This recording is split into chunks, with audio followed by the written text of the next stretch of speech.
बिस्मिल्लाहिर्रहमानिर्रहीम। शौहर मामूल की तरह फैक्ट्री में मजदूरी के लिए निकला तो मैंने हमेशा की तरह उसे दरवाजे तक छोड़ा। वो जाते हुए बस इतना बोला, आज काम ज्यादा है, रात को देर भी हो सकती है, खाना मेरा रख देना।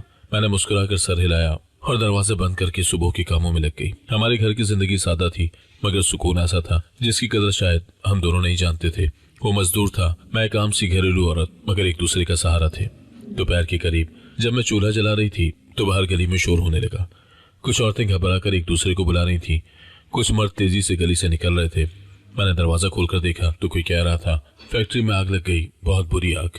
मेरे हाथ से बर्तन गिरने ही वाला था। मैंने दिल में खुद को संभाला, सोचा शायद दूसरी किसी फैक्ट्री की बात हो, मगर दिल फिर भी कांप रहा था। चंद मिनट बाद ही हमसाया भागता हुआ आया। बाजी, आपके शौहर जिस फैक्ट्री में काम करते थे उसी में आग लगी है, सब लोग वहाँ भाग रहे हैं। मुझे यूं लगा जैसे किसी ने मेरे पैरों से जमीन खींच ली हो। मैंने बच्चे को गोद में उठाया और बगैर कुछ सोचे फैक्ट्री की तरफ दौड़ पड़ी। रास्ते में लोग चीख रहे थे, धुआं आसमान तक उठ रहा था और एम्बुलेंस की आवाज से कान फाड़ रही थी। फैक्ट्री के गेट पर पुलिस और फायर फाइटर खड़े थे। मैंने एक सिपाही से कहा, भाई मेरा शौहर अंदर है, मुझे अंदर जाने दे। उसने सख्त लहजे में जवाब दिया, बेबी अंदर कोई नहीं जा सकता, आग बहुत शदीद है। मेरे आंसू खुद ब खुद बहने लगे। मैंने दीवानावार लोगों के दरमियान दौड़ती मजदूरों के चेहरों में उसे तलाश करती रही। कोई जख्मी था, कोई बेहोश, कोई चीख रहा था। मुझे अपने शौहर कहीं नजर नहीं आ रहे थे। कुछ देर के बाद ऐलान हुआ कि लाशों को बाहर निकाला जा रहा है। मैंने बच्चे को एक पड़ोसी औरत के हाथ में पकड़ाया और लाशों के करीब जाकर खड़ी हुई। मेरा दिल धड़कने से रुक गया था। हर स्ट्रेचर पर आता हुआ जिस्म देखकर मेरी चीख निकलती, ये मेरा नहीं है, ये भी नहीं है। या अल्लाह, मेरा शौहर कहाँ है? शाम तक चलने वाली इस अजियतनाक शनाख्त में आखिर वो लम्हा आ ही गया जब एक वर्कर ने कहा, बीबी लिस्ट आ गई है, नाम चेक कर लो। मैं कांपते जिस्म के साथ लिस्ट के करीब गई। नीचे तक उतरते उतरते नजर धुंधला रही थी। फिर अचानक एक नाम पर निगाह रुक गई। उसका नाम लिखा था। मेरे सर में जैसे धमाका हुआ। मैं जमीन पर बैठ गई। आंखों से आवाज के साथ आंसू बरसने लगे। कोई औरत मुझे संभालने की कोशिश कर रही थी लेकिन मुझे कुछ दिखाई नहीं दे रहा था। दुनिया जैसे धुआं बनकर मेरी आंखों के सामने घूम रही थी। रात गए तक मैं उसी हालत में बैठी रही। आखिरकार चंद लोग मुझे घर ले आए। ससुराल वालों ने रस्मी अफसोस किया मगर उनकी आंखों में वो तेज चुभती हुई बेरहमी पहले से मौजूद थी। अगली सुबह मेरी अभी आंख भी नहीं खुली थी कि सास ने सख्त लहजे में आवाज लगाई, उठो, ये घर अब तुम्हारा नहीं रहा। हमारे बेटे के मरने के बाद हम पर मजीद बोझ नहीं बन सकती। मैंने हैरत से उसे देखा। शायद दिल में उम्मीद थी कि कम अज कम कुछ दिन मुझे और मेरे बच्चे को ठहरने देंगे, मगर उनके अल्फाज तीर की तरह चुभते गए। सास ने मेरे चंद कपड़े एक थैले में डाले।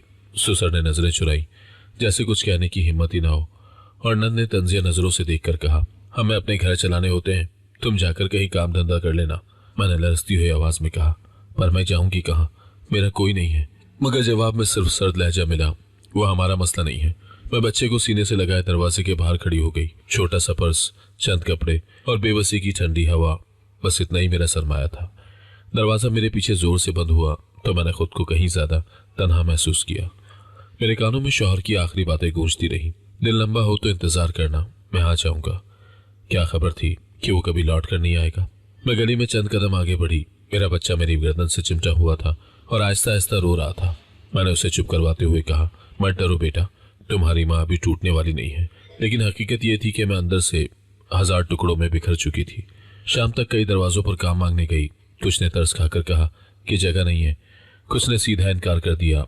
भूख से कांपते हुए मैं अपने बच्चे को देखती तो आंखें बरस पड़ती।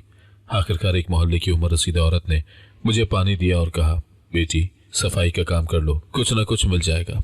रात को सड़क किनारे बैठे बैठे मैंने आसमान की तरफ देखा। या अल्लाह, ये सब इतनी जल्दी क्यों बदल गया? मैंने कौन सा गुनाह किया था?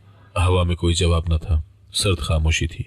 अगले दिन मैंने कोठियों में सफाई का काम करना शुरू कर दिया। थकावट, भूख, आंसू सब मेरी जिंदगी का मामूल बन गए। दोपहर को कभी बच्चा रो रो कर निठाल हो जाता, कभी मैं उसका पेट भरकर खुद भूखी रह जाती, मगर वक्त चलता रहा और मैं उसे खींचती रही।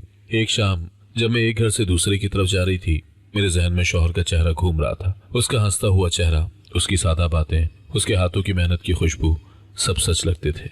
मगर साथ ही उसका वो आखिरी दिन याद आता जब वो बोला था, आज देर हो सकती है। और वाकई बहुत देर हो गई, हमेशा के लिए। सड़क पर खड़ी वो पहली रात आज भी मुझे याद है। हवा सर्द थी, बच्चा मेरी गर्दन से चिमटा हुआ था और मैं दोनों हाथों में अपना छोटा सा थैला पकड़े एक एक आते जाते इंसान को खाली नजरों से देख रही थी। पिछले दिनों की सारी कयामत जैसे थकन बनकर मेरे कंधों पर बैठ गई थी। ससुराल के दरवाजे के बंद होने की आवाज अब भी मेरे कानों में गूंज रही थी। मैंने धीरे से खुद से कहा, चलना होगा, रुकना नहीं, वरना सब खत्म हो जाएगा। मगर कदम वजनी पत्थरों की तरह उठ ही नहीं रहे थे। गली के मोड़ पर पहुंची तो एक दुकान वाला बावर्ची हंडिया धो रहा था। मैंने हिम्मत करके पूछा, भाई यहाँ कहीं किराए का कमरा मिल जाएगा? उसने एक नजर मुझ पर डाली, फिर सरनफी में हिलाया, बीबी यहाँ तो सब महंगा है, तुम किसी और इलाके में देखो। मैंने शुक्रिया अदा किया और आगे बढ़ गई। अपने शहर की सड़कें अजनबी महसूस हो रही थी। अगले दिन मैंने सोचा शायद मस्जिद के पास कोई मदद मिल जाए। वहां चंद औरतें बैठती थीं। मैंने एक से पूछा, बाजी कोई काम हो तो बता दें, छोटा बच्चा है मेरे साथ। उसने मुझे ऊपर से नीचे तक देखा, फिर बेनियाजी से बोली, आजकल अच्छे खासे लोग नौकरी ढूंढ रहे, तुम क्या काम करोगी? मेरे पैरों तले जमीन फिर एक लम्हे को डूल गई। मैंने अपने भूखे बच्चे की तरफ देखा। वो भूख से बार बार उंगलियां चूस रहा था। मैंने उसके माथे पर हाथ रखा और आगे बढ़ गई। 3 दिन मुसलसल मैं दरवाजों पर नौकरी की तलाश में घूमती रही। कहीं कहते, बीबी हमें नौकरानी नहीं चाहिए। कहीं औरतें दरवाजे की जाली के पीछे से झांक कर कहती, हमें बच्चे वाली नहीं चाहिए, वो चीजें तोड़ देता है। कहीं मर्दों की नजरें ऐसी होती कि मैं फौरन मुड़कर चली जाती। एक दिन एक घर की औरत ने मुझे सख्ती से कहा, हमारी अम्मी बीमार है, हम बाहर की औरतों को घर में नहीं आने देते, आगे देखो शायद कोई और दे दे काम। उसी शाम मैं थकी हुई पार्क के किनारे बैठ गई। एक बिखरे हुए बालों वाली बूढ़ी औरत मेरे पास आकर रुक गई। उसने मेरी गोद में मौजूद बच्चे की तरफ देखा। कहाँ की हो? मैंने धीमी आवाज में कहा, यहाँ की, मगर अब मेरा कोई घर नहीं रहा। बूढ़ी ने अफसोस से सर हिलाया, बेटी गम छोड़ो, हर रास्ता रुका हुआ नहीं होता, काम मिल जाता है। लोगों के घरों में सफाई, बर्तन, कुछ न कुछ। अगले दिन उसी औरत ने मुझे एक मोहल्ले वाली के पास भेज दिया। उसने दरवाजा खोलते ही पूछा, काम कर लूगी? सुबह 8 बजे से 10 बजे तक सफाई, झाड़ू पोंछा और थोड़े बर्तन धोना होंगे। मैंने फौरन हाँ कर दी। भूख इंसान से सब झिझक छीन लेती है। उसने अगले दिन आने का कहा और मैं पहली दफा कई दिनों में हल्की सी उम्मीद लेकर वहां से निकली। सुबह में जल्दी पहुंच गई। उस घर की औरत नरम लहजे वाली थी। उसने मुझे पानी दिया और काम समझा दिया। 2 घंटे काम करने के बाद उसने कुछ पैसे हाथ में दे दिए। पैसों को देखकर मैंने हिसाब लगाया कि इनसे आज का खाना तैयार हो सकता है। बाहर आकर मैंने अपने बच्चे के लिए रोटी, दूध और थोड़ी सी दाल दी। पहली बार मुझे लगा कि शायद हम जिंदा रह ही जाएंगे। दूसरे घर में काम करने गई तो वहां की मालकिन ने सख्त लहजे में कहा, सफाई ठीक से करना, मुझे मिट्टी से एलर्जी है। मैंने पूरा घर साफ किया, शीशे चमकाए, किचन समेटा, लेकिन दोपहर को उसने कहते हुए पैसे दिए। देखो कल अगर देर से आई तो फिर काम नहीं मिलेगा, यहाँ उसूल चलते हैं, तरस नहीं।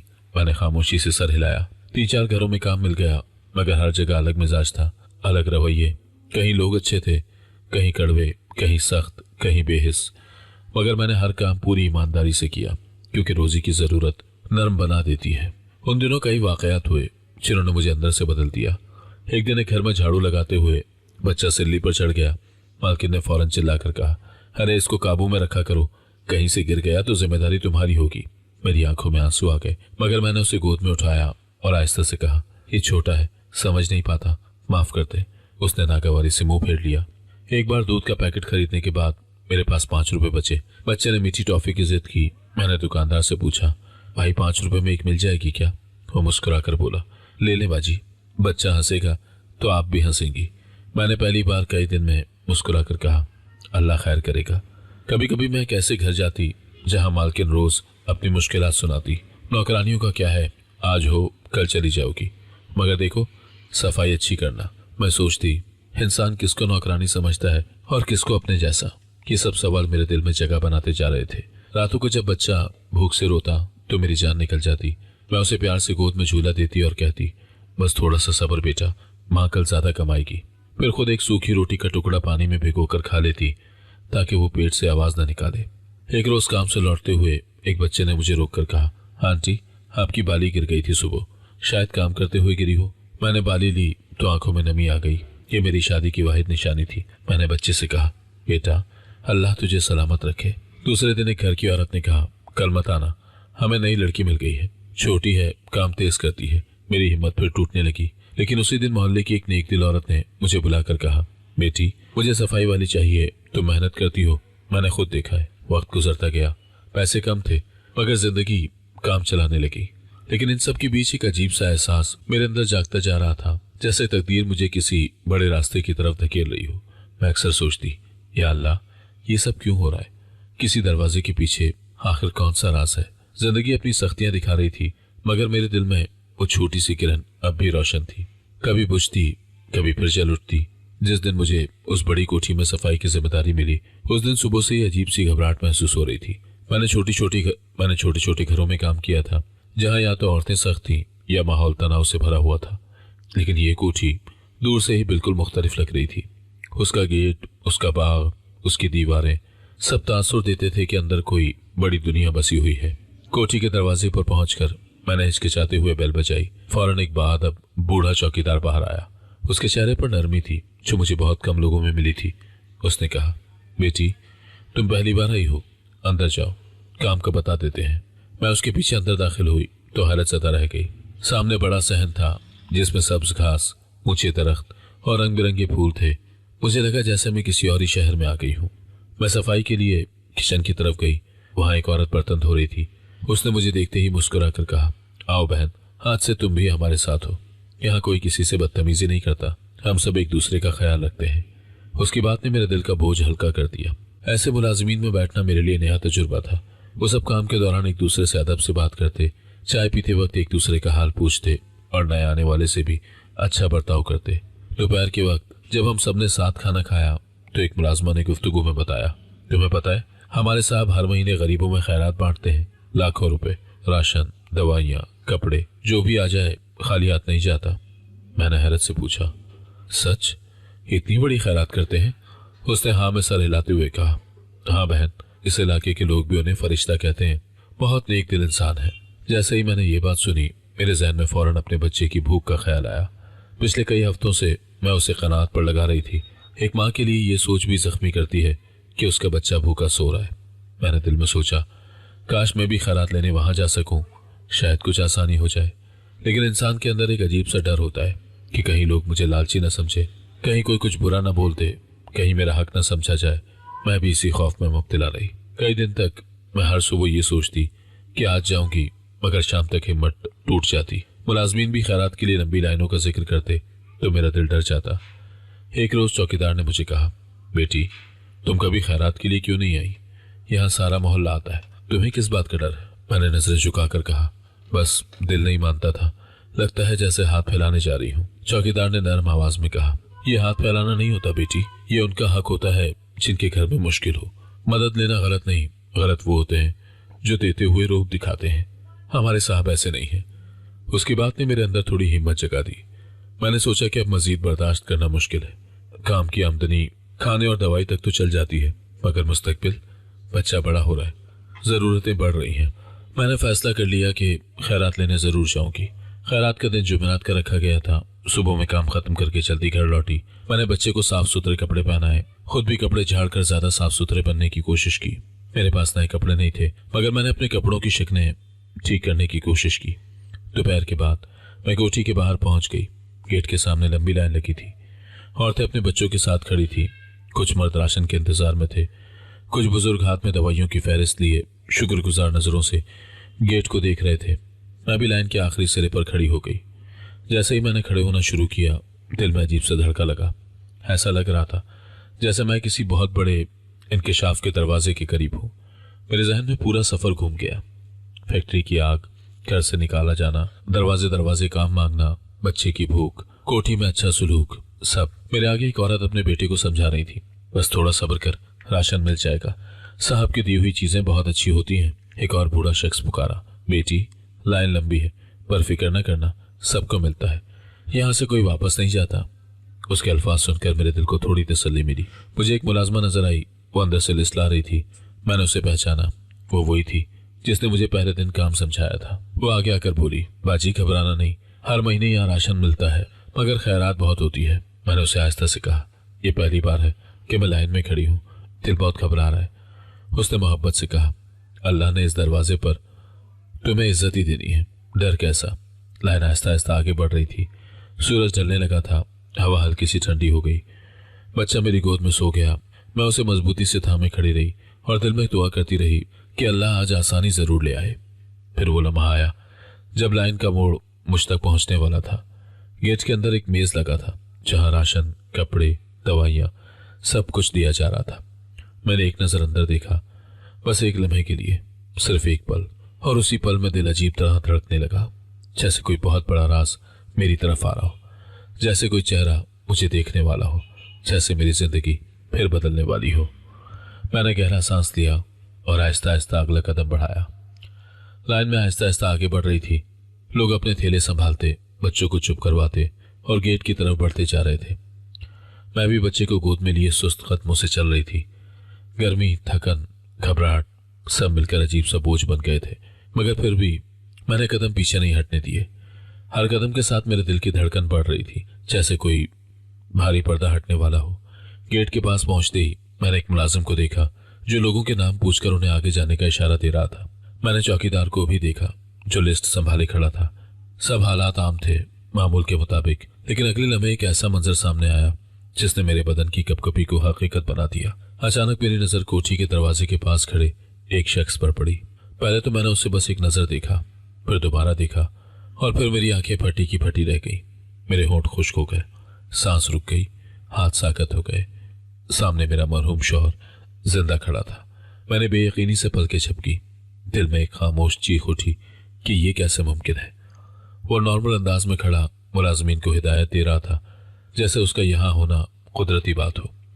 मैंने अपने आसपास देखा कि शायद कोई दूसरा शख्स हो जो उससे मुशाबा हो, मगर नहीं, वो वही था, मेरे शौहर, जैसे वो मरने से पहले नजर आते थे, बस कुछ ज्यादा मजबूत, कुछ ज्यादा संजीदा। शायद उसने भी मेरी सांसों की घबराहट को महसूस किया था। मेरे कदम लड़खड़ा गए। अगर मैं एक लकड़ी की रेलिंग ना पकड़ लेती तो शायद जमीन पर गिर जाती।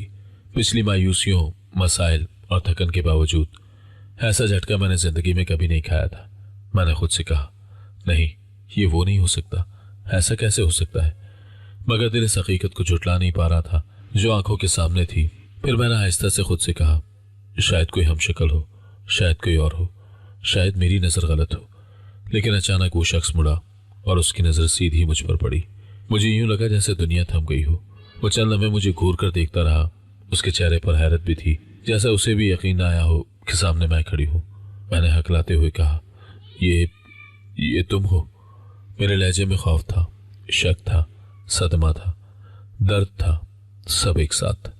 वो एक कदम आगे बढ़ा, फिर रुक गया, जैसे उसे भी अंदाजा नहीं था कि क्या करना चाहिए। कतार में खड़े लोग एक दूसरे से बातें करने लगे। किसी ने मेरी करवट से देखा। बाजी ठीक तो है?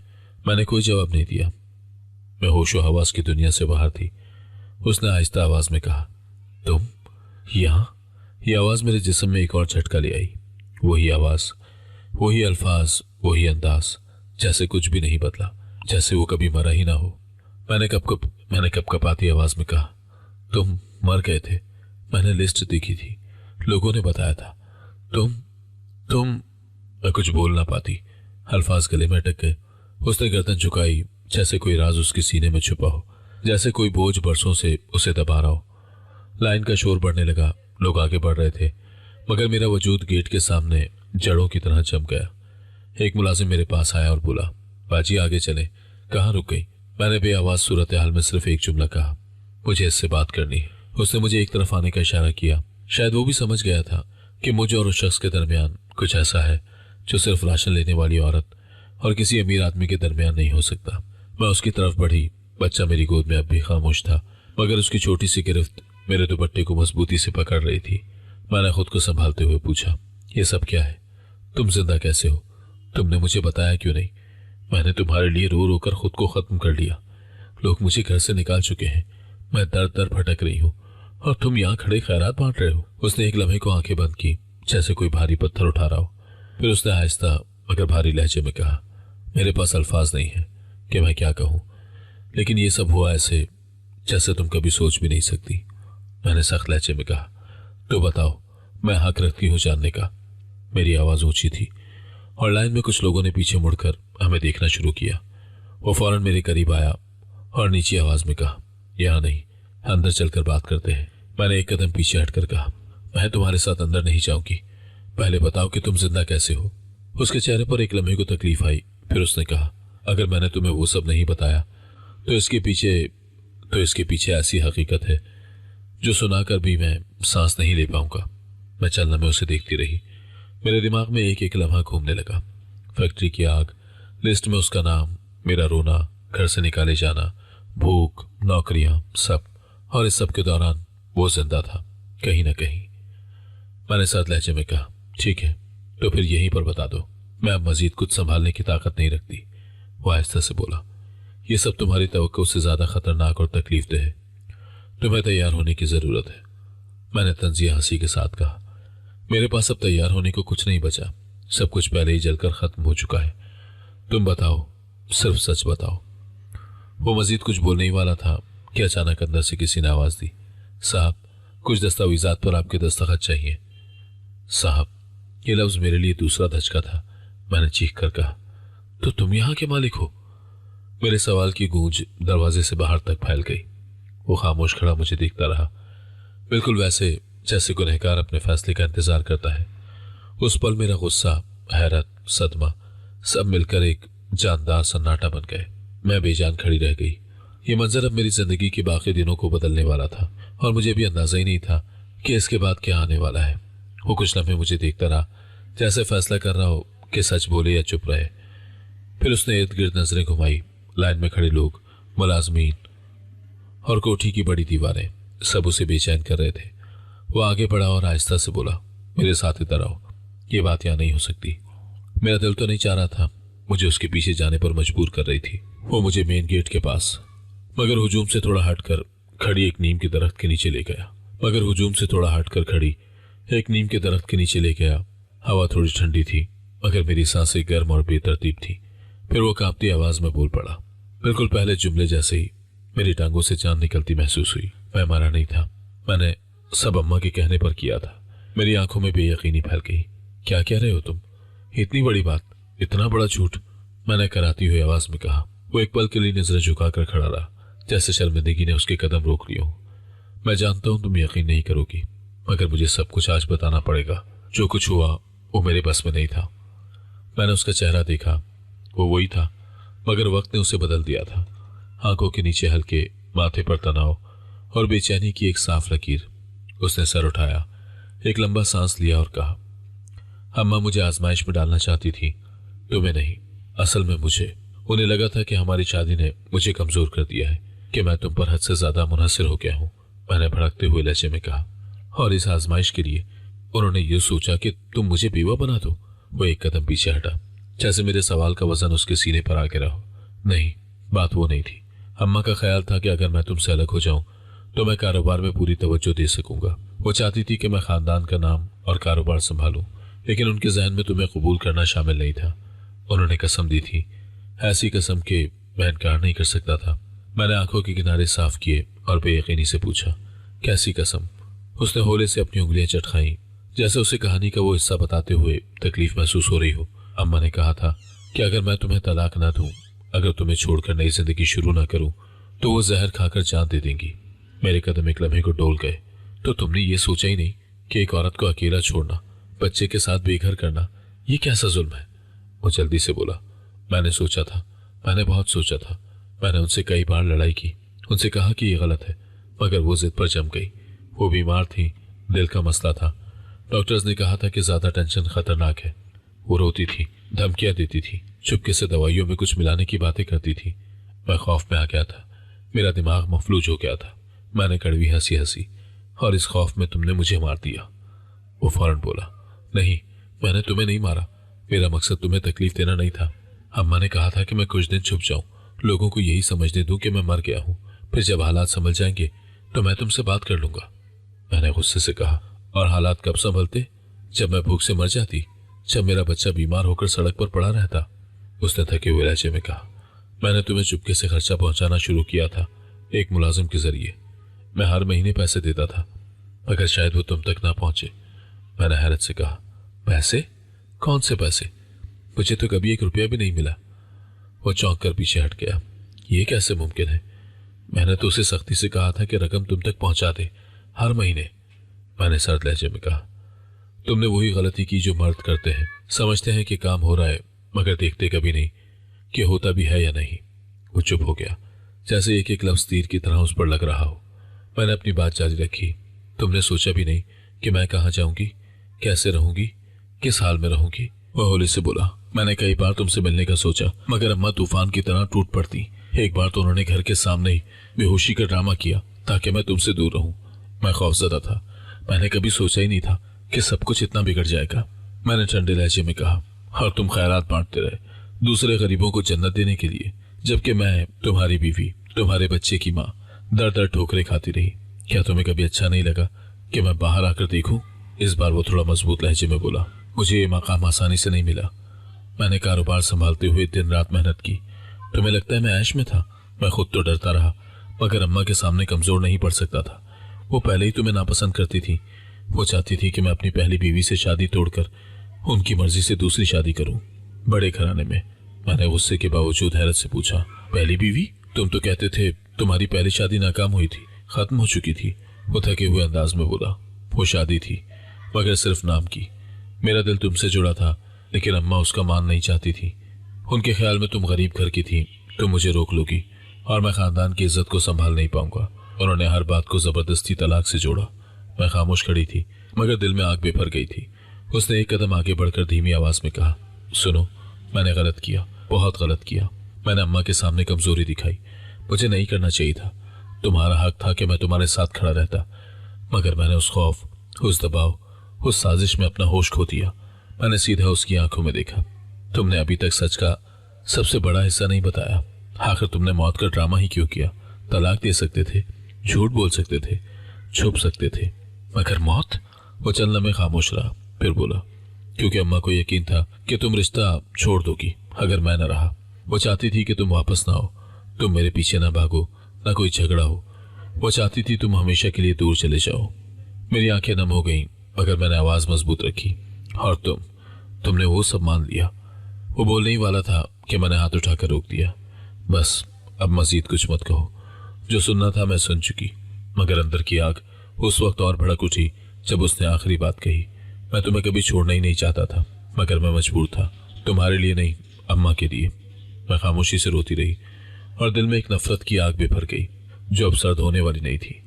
मेरे सामने वो इंसान खड़ा था जिसने अपनी माँ की मर्जी के लिए मेरी पूरी जिंदगी अंधेरों में धकेल दी थी। मैं उसकी बातें सुन रही थी, मगर दिल के अंदर कुछ टूट कर बिखर चुका था। उसका हर जवाब, हर वजाहत, हर बहाना मेरे अंदर ऐसे गिरता जैसे पत्थर पानी में गिरे और गहराई में गायब हो जाए।